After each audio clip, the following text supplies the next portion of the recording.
Hello and welcome to our ongoing coverage of Prime Minister Modi's visit to the United States. I'm Parikshit Luthra. Technology and defense cooperation, the need for dialogue and diplomacy, and an invocation of democratic values at the US Congress. That has been the central theme of Prime Minister Modi's state visit to the United States. The two nations have inked some crucial deals which will bolster their partnership further. Discussions on technology cooperation figured prominently in discussions between the two leaders. India and US identified at least 25 areas for tech partnership. Both Modi and Biden urged officials to address regulatory hurdles and emphasized on the need to put in place trusted sources in critical and emerging technology. US-based semiconductor company Micron will set up a semiconductor assembly and testing facility in Gujarat. Micron, central government and Gujarat will together invest $2.75 billion. Along with this, Applied Materials will invest $400 million in a semiconductor innovation center. Lam Research will train 60,000 Indian engineers in semiconductor fabrication. In the artificial intelligence space, US and India have launched a $2 million grant program for joint development and commercial applications of artificial intelligence and quantum technologies. To take this discussion forward, I'm now joined by Raymond Vickery, Senior Associate, Center for Strategic and International Studies, R. Chandrasekhar, former Telecom Secretary and former President of NASSCOM. We're also joined by former Ambassador K.C. Singh, Ellen Nakashima, National Security Reporter at The Washington Post. Ellen, if I can begin with you first, what is the Biden administration exactly trying to achieve from this engagement with India? There has been some intense negotiation over the last few days. There have been deliverables across technology sectors. What is the US looking to achieve here?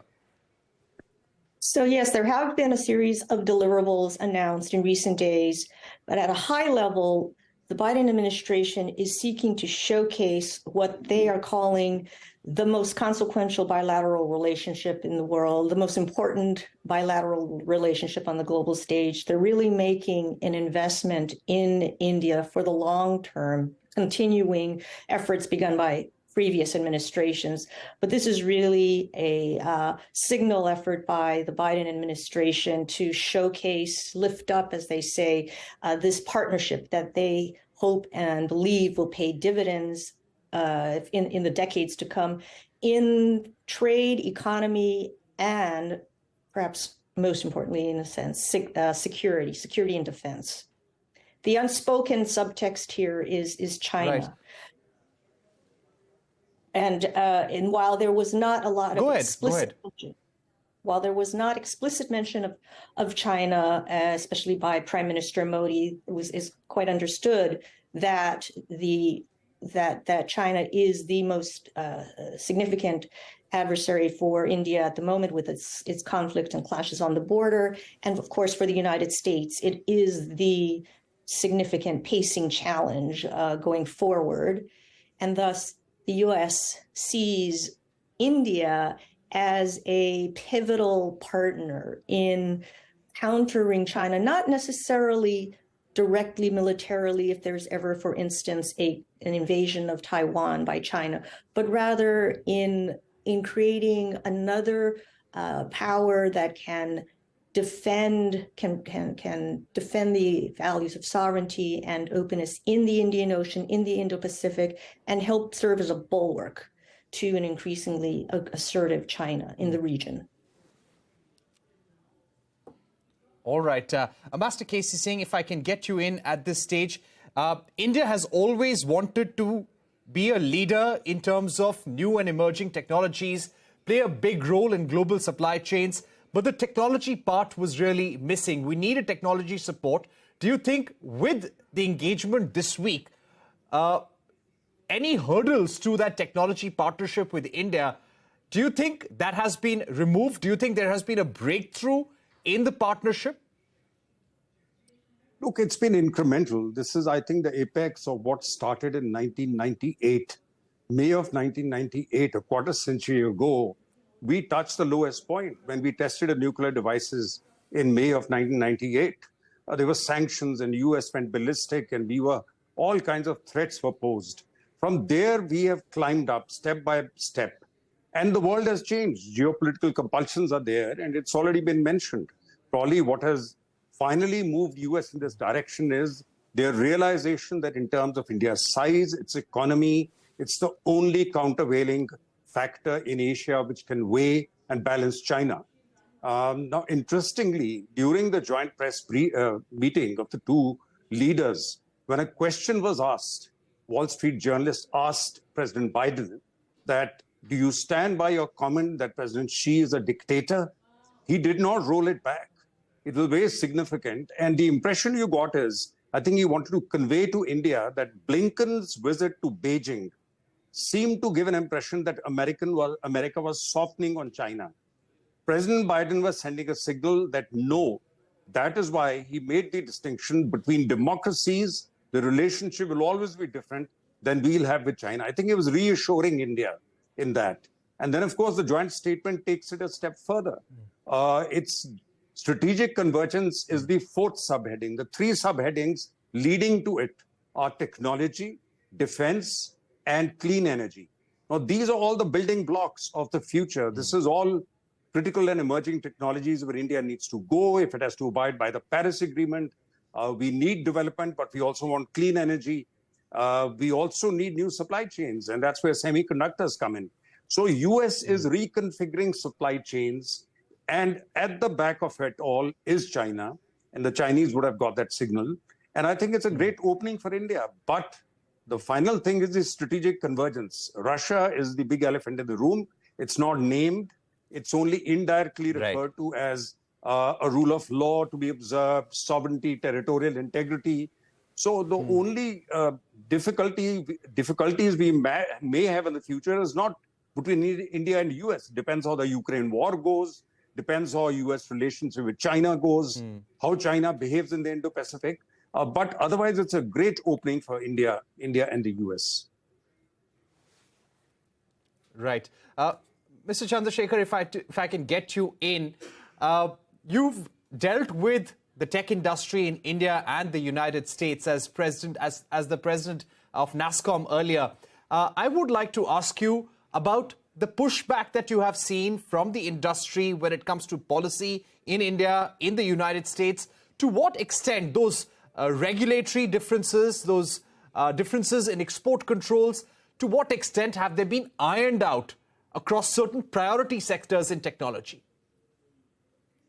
Well, Parikshit, I think that, this in this whole joint statement, what we see is a tremendous amount of depth, breadth, and intensity in technology cooperation. Technology figures front and center of this joint statement, and it covers, most importantly, defense and clean energy in its sweep. So the new technologies, it's particularly important in the new and emerging technology space that these two areas, particularly defense, is also covered, because a lot of the sensitive technologies, a lot of the dual-use technologies, including things like AI, are also, emanate from defense collaboration. It's very difficult to talk about new and emerging technologies and keep defense completely out of it. So I think the signal here is that the US is choosing its partners. I think the term friendshoring was, put forward fairly recently, because, the technology sector is intensely global and supply chains are global. A lot of the value addition is global. But what is happening now is, because of the present geopolitical environment, there's a lot of rebalancing that is happening, and it's no longer the case that supply chains are being looked at only from an economic and an efficiency point of view. They are being looked at from a reliability and a long-term partnership point of view. Apart from that, I think the fact is that this joint statement recognizes the depth of Indian and US collaboration in the tech space, particularly the important role that Indian tech manpower is playing. We see a lot of references to skill development, joint programs in research, collaboration in innovation, and a lot of other things in which I think Indian tech manpower plays a significant role, not only in India, but in the US as well. On the alignment of policies, that itself covers many different sub-dimensions within policy. One is, of course, the policy restrictions at the US end in terms of restricting some sensitive technologies. But I think it's quite clear that now the US does lean towards India being their partner in terms of jointly working on strategic technologies. And I think there is little, again, doubt in my mind that this is certainly, the most important bilateral partnership in the technology sector. India has been known for its IT sector, but the efforts to build up the hardware sector, because without having a significant, base there, it will be very difficult for India to build a certain degree of both self-reliance as well as security. And that is again where the partnership with the US comes in, because both sides recognize that they have to choose their partners carefully and make their long-term bets. So all in all, I think this is a great augury, and I think it shows that both sides are willing to work at removing the barriers and moving forward from where we were, as Ambassador K.C. Singh mentioned. All right. Moving well beyond the challenges Those of are some important points. Okay. I'll come to you once again, Mr. Chandrasekhar, to take a cue from what you're saying. Let me also pose some questions to Raymond Vickery of CSIS. Mr. Vickery, I would like to ask you about the GHAL deal. How significant is this for defense manufacturing in India? What is the quantum of technology transfer, the fine print that we're actually going to get? Because India had sought 100% technology transfer. We hear what could come is 80% technology transfer over a 3-year period. And what does this mean for a defense industrial collaboration over 20 to 30 years? Well, thanks for having me. I think it is very significant. This technology for the GE engines is something that has been one of the most closely guarded technologies of the United States, not even shared with some allies. So it's significant. What we have here, of course, is a convergence not only of strategic interests vis-a-vis China, but a convergence of technology and commercial interests along with the strategic. This partnership has been in the works really for a long time. You may recall that there was a controversy in the Trump administration about so-called foundational documents, which are the basis for being able to transfer, and required India to take on certain constraints in terms of how the technology would be used. So, as has been said by Ambassador Singh, this is an incremental kind of approach to U.S.-India relations. It's been going on really since before 1998, when India first opened up, did away with license Raj. So what you're seeing here is that the economic factor is a driver. It is not sufficient just to talk about this in terms of values or even a strategic interest. There are very strong commercial interests involved. And that really puts meat on the bones, if you will, of the U.S.-India relations. So it's been a great visit for U.S.-India relations, for democracy, and I would argue great for the economic and commercial relationship, which has underlined this for a number of decades. All right.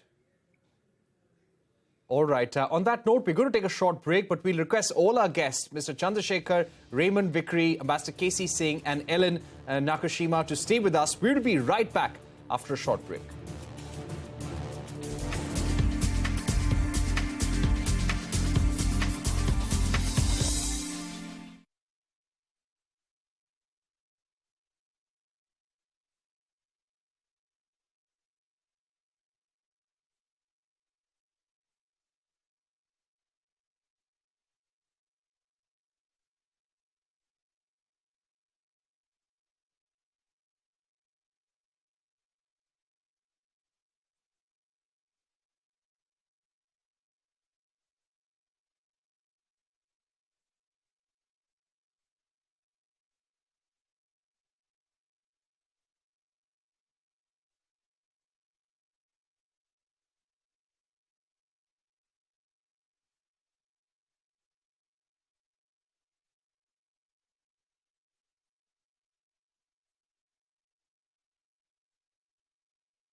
Welcome back. We're tracking the Prime Minister's visit to the United States. We still have with us Raymond Vickery, Senior Associate, Center for Strategic and International Studies, R. Chandrasekhar, former Telecom Secretary and former President of NASSCOM, former Ambassador Casey Singh, and Ellen Nakashima, National Security Reporter at the Washington Post.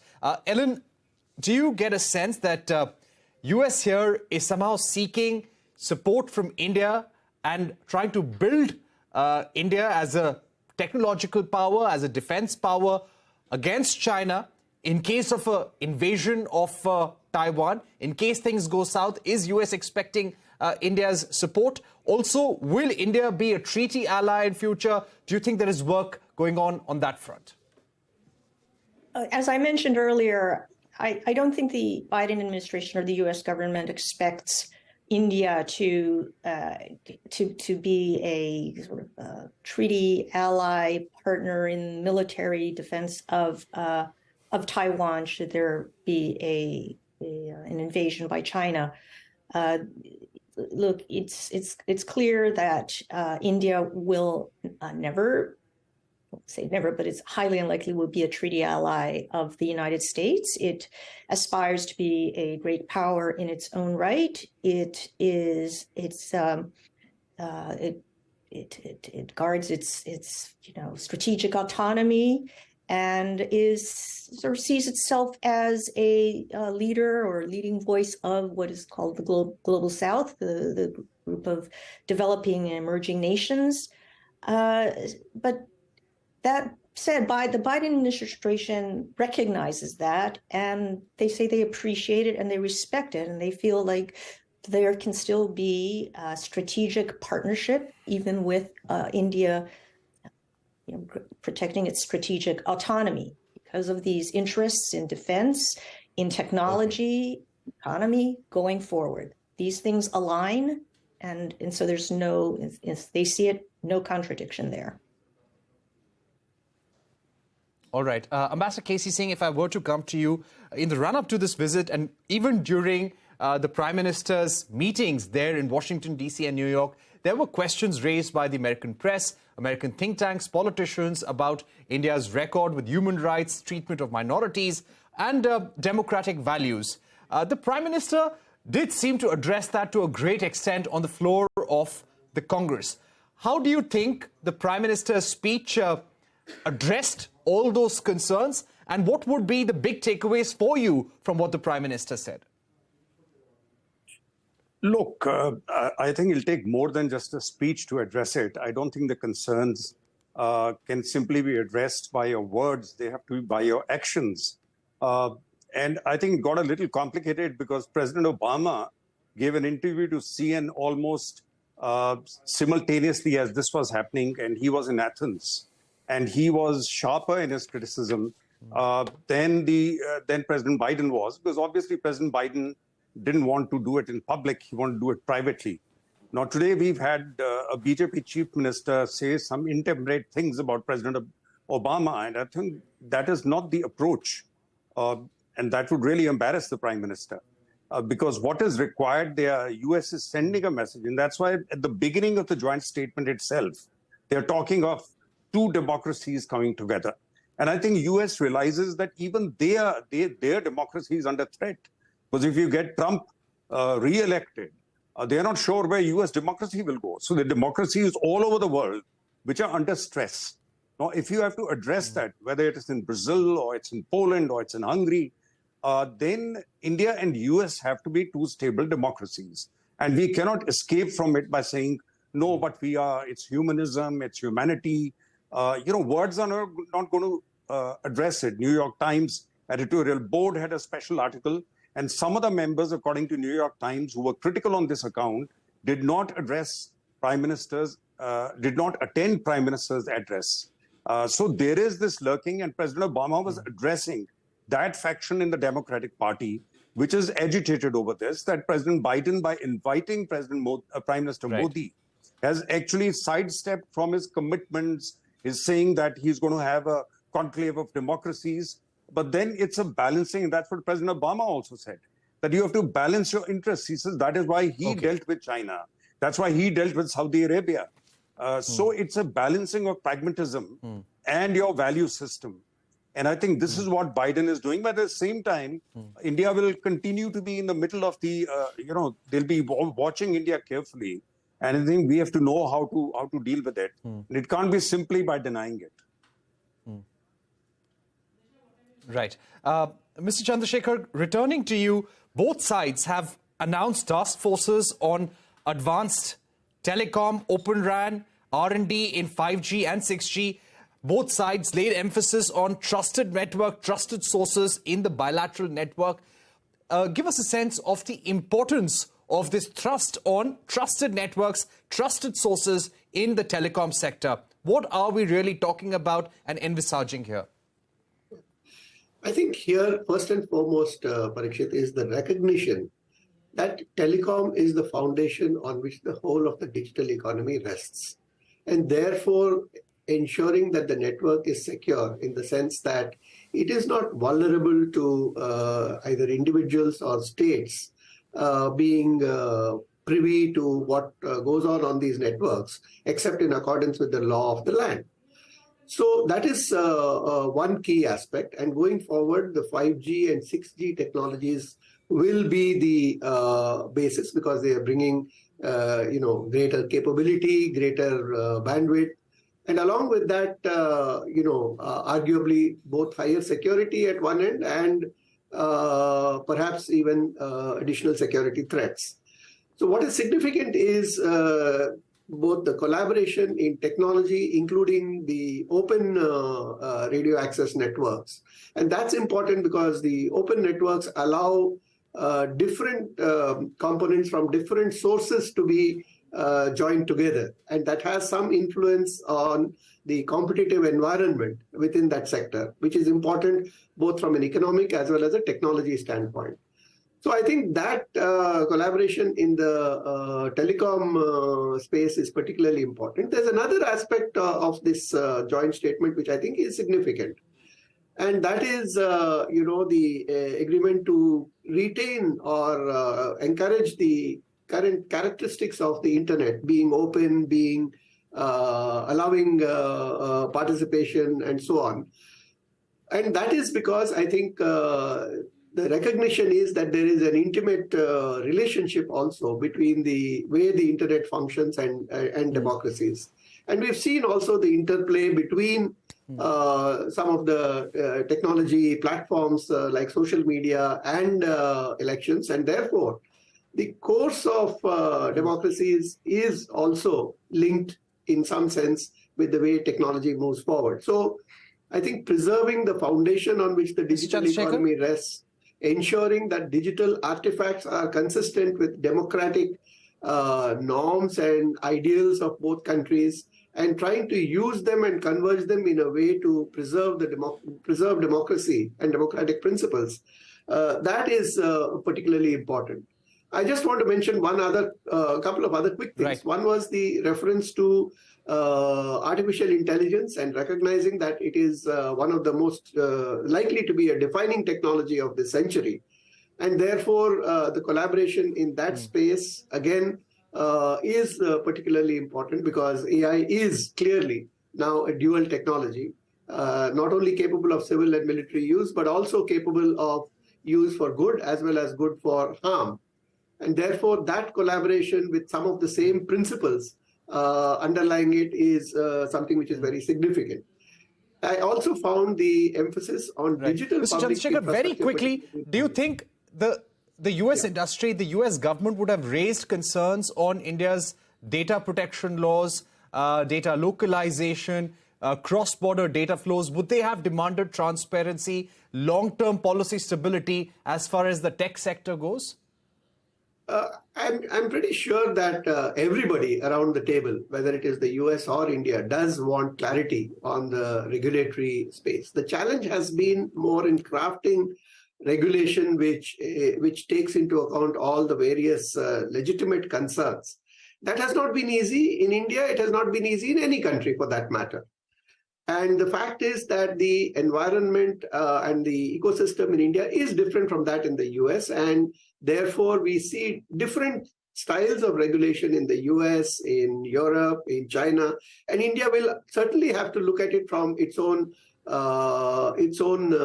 point of view. So I think that is certainly a critical point that needs to be kept in mind. All right. Thank you very much, Mr. Chandrasekhar, for joining us. Thank you very much to Ellen Nakashima as well. And we are going to be taking a short break. I'll request Raymond Vickery to continue being with us. But let me thank Mr. Chandrasekhar, Ambassador K.C. Singh, and Ellen Nakashima for joining us here on our program, giving us their views on Prime Minister's visit to the United States. Lots more coming up. Don't go anywhere.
And Raymond is also there? Raymond?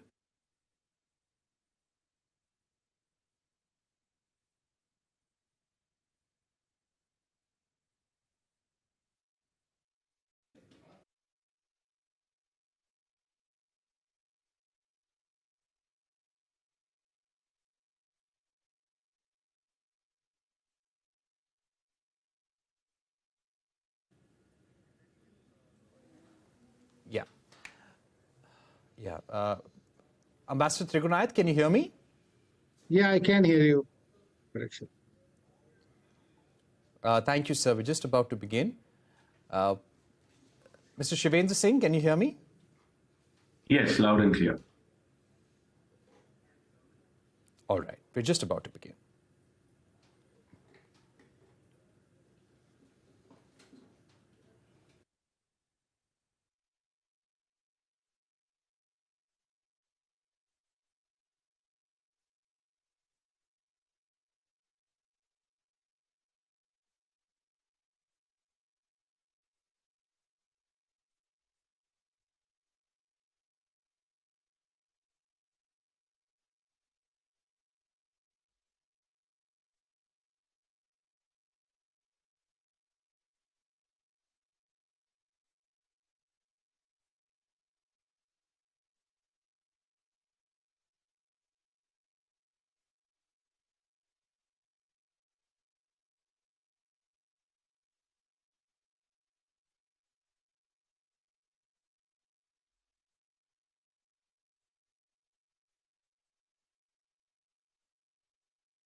Welcome back. Technology and defense cooperation, need for dialogue and diplomacy, invocation of democratic values at the US Congress. That has been the central theme of Prime Minister Modi's state visit to the United States. The two nations have inked some crucial deals which will bolster their partnership further. Discussion on technology cooperation figured prominently in discussions between the two leaders. India and US identified at least 25 areas for tech partnership.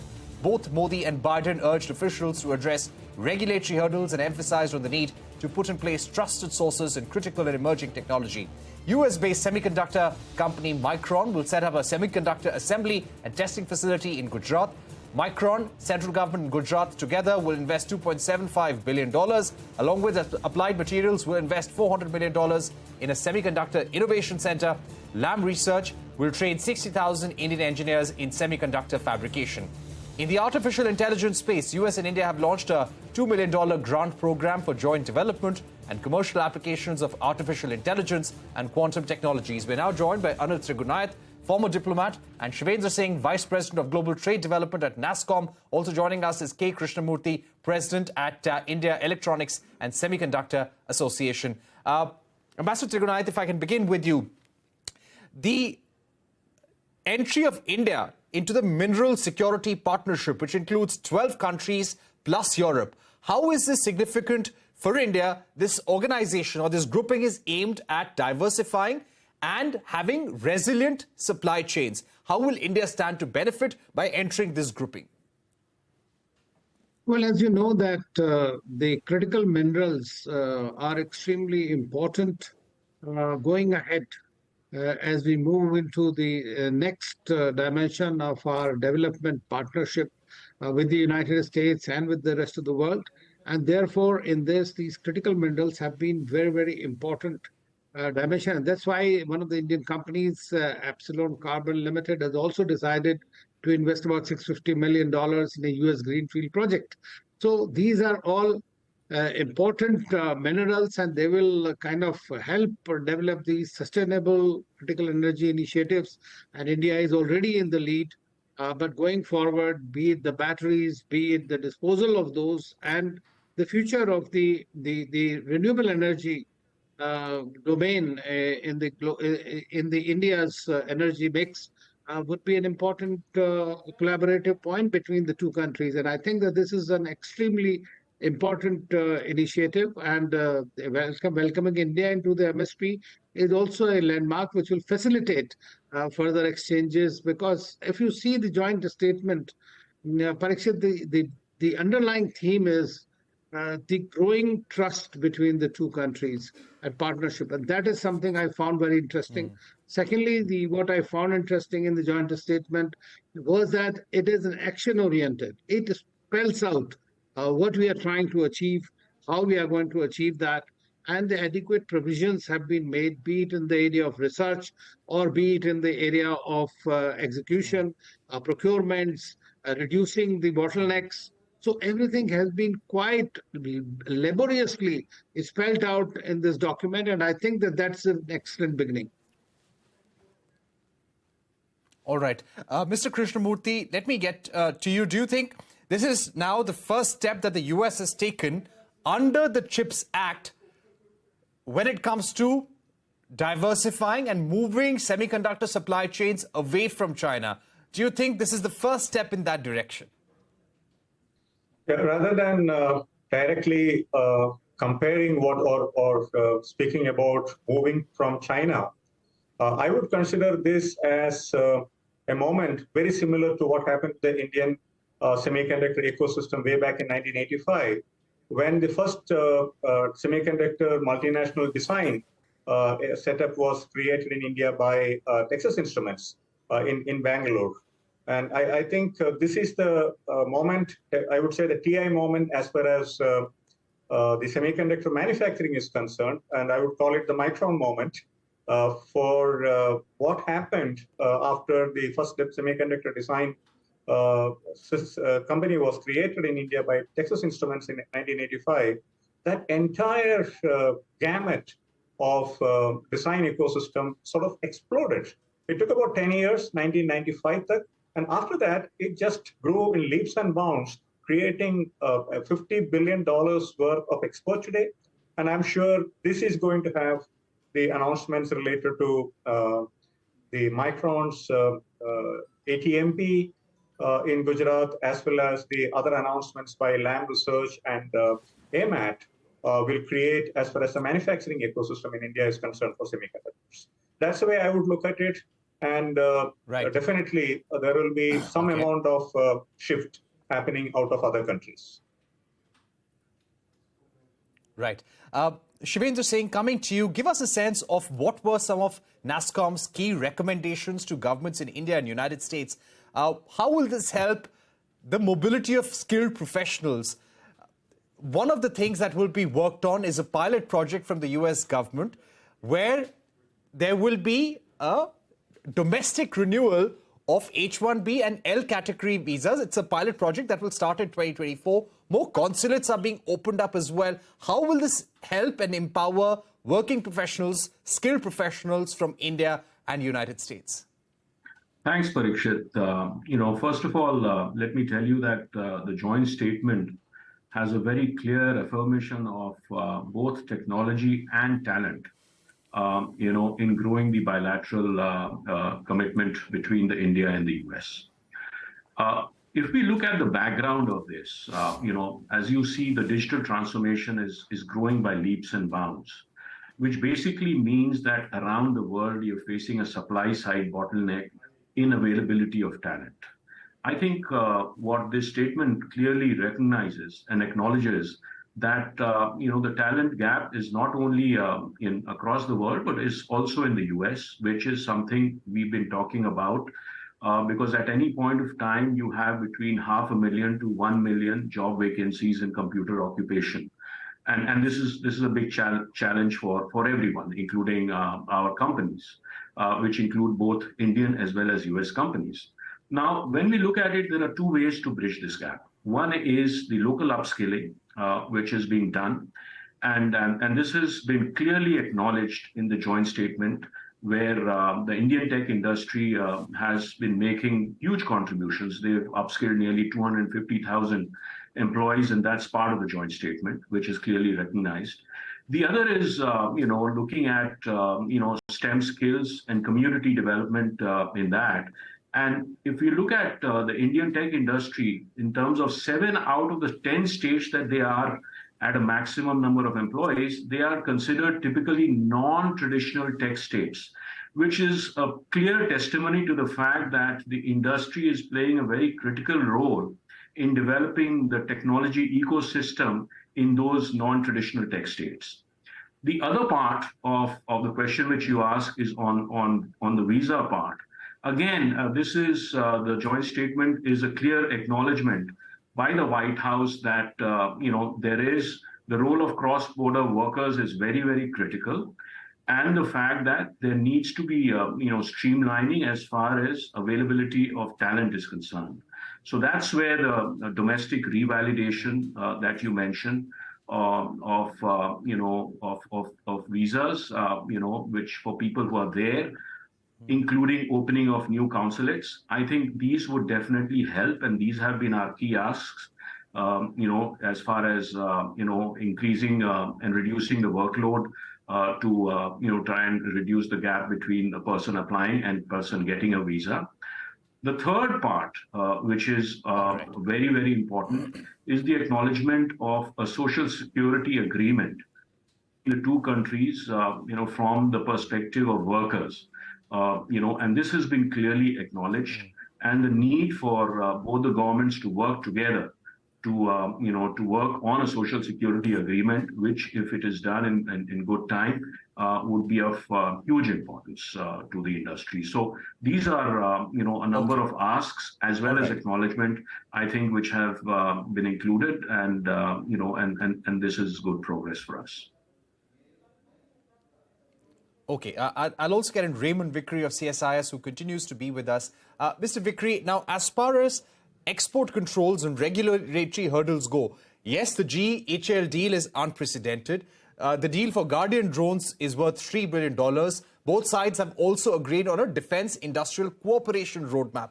But in terms of the fine print of how to move forward, how to remove those regulatory hurdles, export controls, What kind of executive actions will we have to see now in the next few months? And how difficult will it be to get some congressional approvals, some regulatory hurdles being removed through legislative actions in the US Congress? How difficult will be the phase from now onwards? Well, there's a lot of work still to be done. It's all well and good to say that we are going to accomplish these ends, but you've got bureaucratic and regulatory hurdles as well as the Congress. The good news is that with the top-down instructions from President Biden and from Prime Minister Modi, that there will be movement. You may recall that when Secretary of Commerce, my old department's head, was there earlier this year, there was set up a relevant bureaucratic relationship between the Ministry of Defense and the people in the Commerce Department, the undersecretary who controls those regulations. So that is in place and it can be done. But make no mistake about it, there is much work to be done. If you look at U.S.-China trade, it's 5 times that of the trade between the U.S. and India. And part of that is the residual drag of the old way of thinking about U.S.-India relations.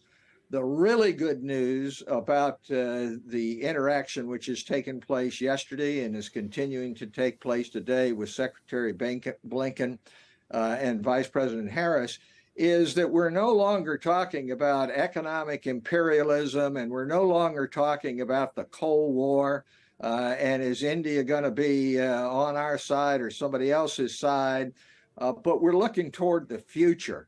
And that's going to have a trickle-down effect to the bureaucracies on both sides, which need to move quickly in order to be able to accomplish the vision which has been set out by the 2 national leaders. All right, we're going to take a short break, but don't go anywhere. Lots more coming up on the program. Remember, both leaders will also be a part of a tech handshake event in Washington, D.C. at the White House. We'll also track that and lots more when we come back.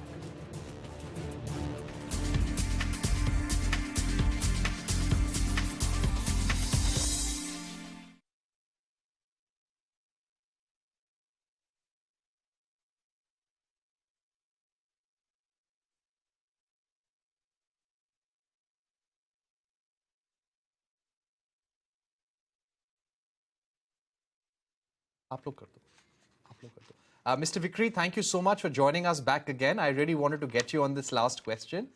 Really appreciate the fact that you joined us. Well, thank you. I'm sorry I had to step away, but it was just a call I had to take. No problem, sir. Thank you so much. Thank you.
Welcome back. You are watching our special coverage of Prime Minister Modi's visit to the United States. With us is Ambassador Anil Trigunayat, Shivendra Singh, Vice President of Global Trade Development at NASSCOM, and K. Krishnamurthy, President at India Electronics and Semiconductor Association. Mr. Krishnamurthy, I would also like to ask you to explain our viewers, when we speak about a semiconductor packaging, semiconductor assembly and test facility, what exactly do we mean here? What will this mean in terms of semiconductor supply chains moving to India to some extent? And what is the possibility of a fabrication unit coming up? Do you think there are some players seriously looking at investing in the wafer fabrication space in India? Today, Ashwini Vaishnav, in an interview to our channel, did hint that there could be another big announcement in 12 to 14 months. Yes, so let me answer the first part of the question. A semiconductor chip, before it comes out, goes through 4 major steps. The first one, of course, is the design. And that's where over the last maybe 30 years, India has grown its capability and competency to become a design powerhouse. And today, Indian engineers contribute to approximately 20-22% of the world's chip designers operating out of the different cities of India, Bangalore, Hyderabad, NCR, and other states like other places like Chennai, etc. Now, having got the design as the first step, then the output of the design goes into what you mentioned as a wafer fabrication. Now, the wafer fabrication is where the design gets converted to a piece of silicon. And when you call it as a wafer, that wafer contains multiple instances of that design. Now, when the wafer comes out, what happens is that individual chips out of, or what we call as dies, D-I-E-S, are picked out of this wafer one by one by a process called scribing. And then it is assembled into a product. So the ATMP is the place where the wafers are received as an input. They are scribed, they are assembled, they are packaged into different types of packages depending on the application to which they are going. And then they are tested. And then, of course, they are marked for their date of manufacture, the product name, etc., etc. And then it gets into a supply chain mechanism, which is essentially it goes to a warehouse, from where it gets shipped to various electronics manufacturing centers, whether it is ODMs or independent EMS entities like Foxconn. That's the place where these chips find its way. So now we have design completely reaching a level of high maturity. Then now we are opening up the ATMP, which will receive the wafers from the fabs all over the world, or wherever the relevant fabs are located. And then we are going to bring the finished product out from this ATMP, and it will go to the warehouse. Parallelly, let me also say, India is making great strides in creating these warehouse mechanisms. So the missing piece is the wafer fabrication, and I totally agree with the Honorable Minister's statement. It's only a matter of time before the wafer fabs also find its way. And there are multiple proposals under review by the government of India. All right. Let me go back to Ambassador Trigunayat at this stage. Ambassador Trigunayat, what does the entire chemistry, the body language of the two leaders indicate? We saw a lot of warmth in the relationship. Both leaders have spent a considerable amount of time together. What does this indicate about the partnership going forward?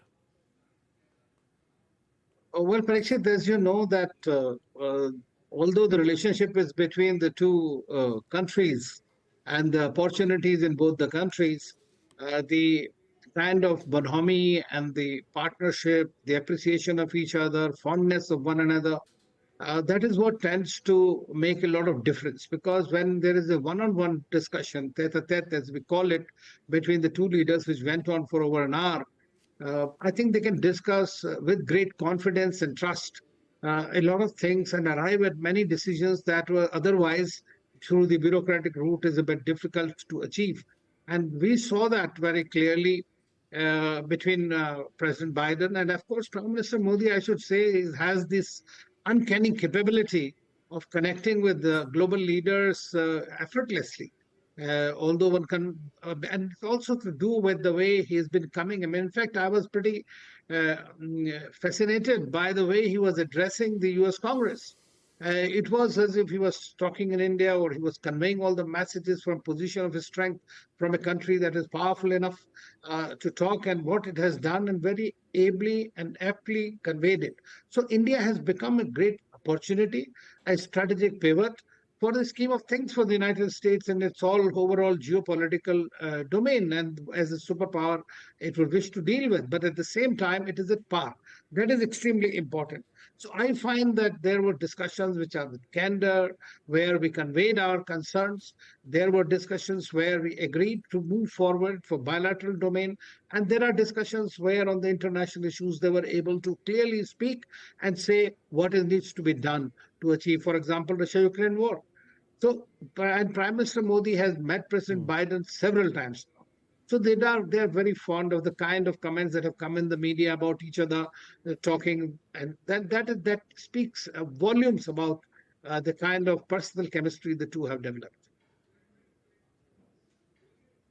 All right, Ambassador Trigunayat, Shivendra Singh, and also all our other guests, Mr. Krishnamurthy also, thank you very much for joining us on the program. We will continue tracking the Prime Minister's visit here on CNBC-TV18, but for the moment, it's a wrap on this special show.